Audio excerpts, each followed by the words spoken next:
Good morning, CG. I'm Ava. And I'm Rachel. And we have your CGTV broadcast for Friday, September 30th.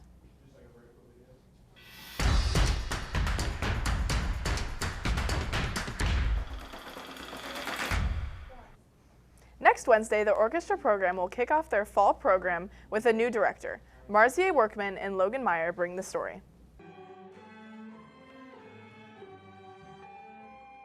As the orchestra program prepares for their first concert of the year, the new director, Mr. Eric Baker, has set goals coming from his previous years of teaching experience. So some of the things that I've learned about Cross, this is my 4th year of teaching total. Communication is key, making connections with everybody is key, making sure that everyone is heard and feels like they're actually a part of the program is always a good thing to keep in mind. Knowing my part in and out, not walking into class not knowing what I'm doing. Being competent on all of the instruments so I can show all of you guys, this is how it goes, I would do this, etc., so we can have some back and forth about this is how it's done, X, Y, and Z, all that stuff.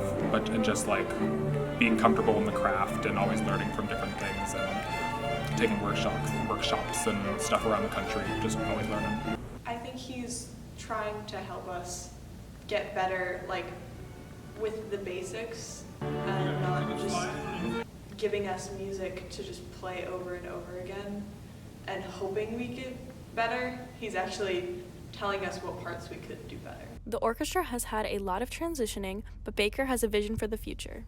For the orchestras, for both symphonic and philharmonic, just growing them in numbers, growing them in quality, how there's several ensembles for the band and the choir, so just growing everything overall. And then for myself, just continuing to grow as a musician, grow as a teacher, be a good role model for people, all that stuff.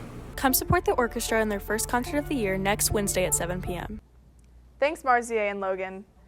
While the orchestra is one type of art, Genevieve Konajiski and Ryden Dang have a story for you about an art student who has started to sell and show her artwork locally. Jessie Leach, a multimedia artist, has started selling her creations at the Beach Grove Art Festival. Art teacher Katie Gaff has been a lifelong mentor. I've known Jessie Leach since she was in kindergarten, so I was her elementary art teacher, and then when she was in 5th grade, so when the seniors were in 5th grade, that was my last year at the elementary school. So she's always been really vivacious, really full of life, and she has always loved art. Leach's art has taken many forms, but there is one constant in her life that she draws most of her inspiration from. He has always been there for me, so I try to really center my art around things that me and my family enjoy to do. I try to make art that I know people that are like me will enjoy, so that's what it's kind of centered around. The process of turning her art into a business has been a learning curve, and most importantly, she strives to stand out. All of the stands at the fairs are very unique, so it's kind of hard to stand out, but something that really makes it pop is a lot of color and a lot of talking with your customers and using your hands and showing them this and then showing them that, and really just getting to know your customers. Her participation in this art festival has been a stepping stone on the path to eventually owning her own business where she can sell her art full-time. Thanks, Genevieve and Ryden. The boys soccer sectional starts Wednesday at Martinsville, and Maddie Howell has a story about the team's tournament run. With the boys soccer team coming up on their first game of the sectional championship, the players have been made aware of the shoes they need to fill.